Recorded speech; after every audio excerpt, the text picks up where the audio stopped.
தமிழ்ஞான ஒளி சேனல் நேயர்களுக்கு என் அன்பு வணக்கங்கள். சப்த கன்னிகைகளில் 7வதாக சாமுண்டியை பார்க்க போகிறோம். சாமுண்டி ருத்ரனின் அம்சமாக விளங்குபவள்.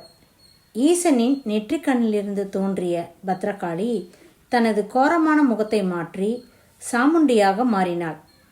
சப்த மாதர்கள் அனைவரின் சக்திகளையும் ஒருங்கே பெற்றவள். இவளை வழிபட்டால் சப்த கன்னியர் அனைவரின் அருளை பெற முடியும். இஷ்ட சித்திகளை அருளக்கூடியவள். முடியாத விஷயங்களை முடித்து காட்டுபவள். சகல சம்பத்துகளும் கிட்டும்.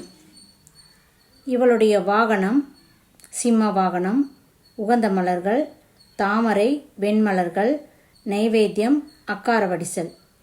சாமுண்டி காயத்ரி மந்திரம். ஓம் கிருஷ்ண வர்ணாஹை வித்மஹே சூல அஸ்தாயை தீமகி தன்னோ சாமுண்ட பிரச்சோதயாத்.